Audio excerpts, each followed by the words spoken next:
और रुख करते हैं दुर्ग का, जहां से हमारे सहयोगी सुबोध तिवारी हमारे साथ जुड़ चुके हैं। जी सुबोध, दुर्ग में आज क्या कुछ विशेष रहने वाला है? शुरुआत करेंगे बड़ी खबरों के साथ।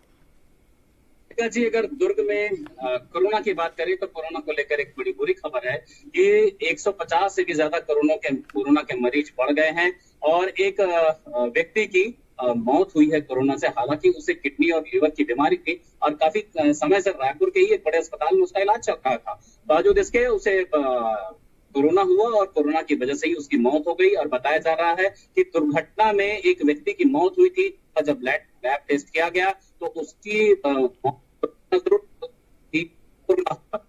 कहीं ना कहीं कुछ लापरवाहियां इसमें नजर आ रही हैं कि वे अपने सामान्य से लगने वाली बीमारी का बिल्कुल भी लैब टेस्ट नहीं करा रहे हैं। और यही वजह है कि कोरोना तेज गति से अपने पैर पसार रहा है और लोग वायरस से ग्रसित होते जा रहे हैं। यह काफी चिंता का विषय है। हालांकि दुर्ग जिला चिकित्सालय के द्वारा, चिकित्सा विभाग के द्वारा यह आदेश पारित कर दिया गया है कि तत्काल इस तरह के लक्षणों वाले लोगों को एहतियातन आइसोलेट किया जाए और जल्द से जल्द उन्हें दवाइयां मुहैया कराई जाए ताकि उन्हें राहत मिले और किसी भी तरह की कैजुअल्टी न हो।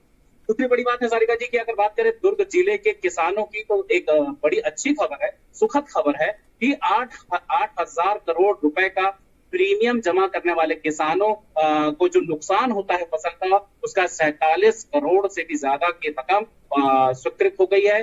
जो प्राकृतिक आपदा की वजह से किसानों को फसल का नुकसान हुआ था, उन्हें अब बतौर मुआवजा ये रकम मिल जाएगी, उनके खातों में जमा हो जाएगी। लेकिन दूसरी ओर चिंताजनक विषय यह भी है कि धमधा ब्लॉक क्षेत्र के किसानों को एक बड़ा नुकसान झेलना पड़ रहा है भूमिगत जल स्रोत के नीचे गिरने की वजह से। जब कभी पहले 8,000 एकड़ में रबी के समय धान बोया जाता था और अब वो 2,000 हेक्टेयर हो गया है। 8,000 हेक्टेयर से 2,000 हेक्टेयर यानी कि 6,000 हेक्टेयर का नुकसान देखा जा रहा है। और धान की फसल जो किसान लेते थे अब उनमें मायूसी छाने लगी है, क्योंकि जो भूमिगत जल स्रोत है उसकी कमी है और उसकी वजह से किसान खेतों पर मवेशियों को चराने छोड़ दे रहे हैं। और एक बड़ा नुकसान भी देखा जा रहा है कि जिस तरीके से दुर्ग जिले में धान के फसल को लेकर जो कमी आई है हेक्टेयर में, वह काफी चिंता का विषय है। सारी गज जी बिल्कुल सुबोध, इसी के अलावा बात करेंगे राजनीतिक गतिविधियों की, तो दुर्ग में किस प्रकार की राजनीतिक हलचल देखी जा रही है? राजनीतिक हलचल के बारे में बात करें तो जिस तरीके से भारतीय जनता पार्टी को लेकर बात करें तो मंडल और ब्लॉक स्तर पे जो बैठकें चल रही थी, अभी कुछ दिनों के लिए उसमें हल्का सा विराम सा लग हुआ है, क्योंकि भारतीय जनता युवा मोर्चा के दो धड़ों के बीच आपसी गुटबाजी सामने दिखाई दी है।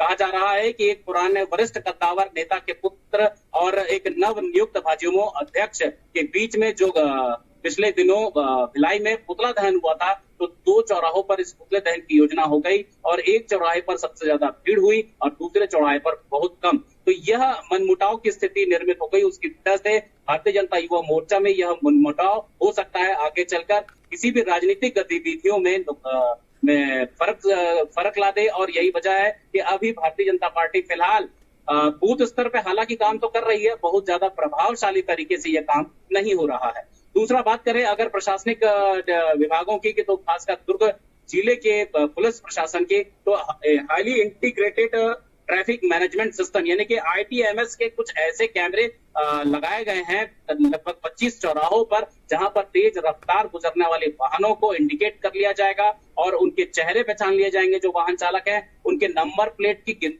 जो अक्षर है वो पढ़ लिए जाएंगे और ई चालान के रूप में उनके घरों में ई चालान की रसीद पहुंचा करेगी। इसे लेकर ट्रैफिक डिपार्टमेंट ने 1 महीना पहले पुलिस कंट्रोल रूम के सामने बतौर नमूना कैमरा लगाया गया था, जिसकी खबर को TV 24 की टीम ने बड़ी प्रमुखता से दिखाया था। और ठीक 1 महीना बाद आज उसी नमूने के सफल होने के बाद सभी चौक चौराहों पे, लगभग 25 चौक चौराहों पे ऐसे highly integrated traffic management system वाले कैमरे लगाए गए हैं। जी बिल्कुल सुबोध, इसी के अलावा बात करेंगे मौसम की, तो क्या स्थिति है दुर्ग में, किस प्रकार का तापमान है, क्योंकि प्रदेश भर में लगातार तापमान में वृद्धि देखी जा रही है, दुर्ग में क्या कुछ अपडेट है?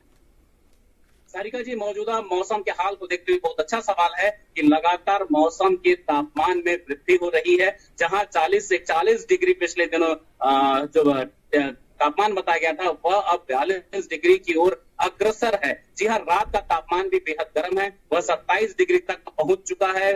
जो न्यूनतम तापमान है वह न्यूनतम ना होकर अधिकतम की श्रेणी में आने लगा है। और यही वजह है कि रात को भी लोग न केवल दिन और धूप में बल्कि रात में भी लोग हलाकान होने लगे हैं गर्मी से। और पानी की किल्लत को लेकर भी काफी जगहों पे देखा जा रहा है, चूंकि पीने के पानी की व्यवस्था जो जिस तरह से बनी हुई है उसका उपयोग लोग अपने घरों के कूलरों में कर रहे हैं, तो कहीं ना कहीं पानी की किल्लत भी सामने मुंह बाय खड़ी है। और यही वजह है, क्या हो सकता है आने वाले समय में गर्मी के मौसम में पानी की गर्मी के साथ साथ पानी की किल्लत का भी सामना लोगों को करना पड़ेगा। जी सारी जी बिल्कुल सुबोध, तमाम जानकारियों के लिए आपका बहुत बहुत धन्यवाद।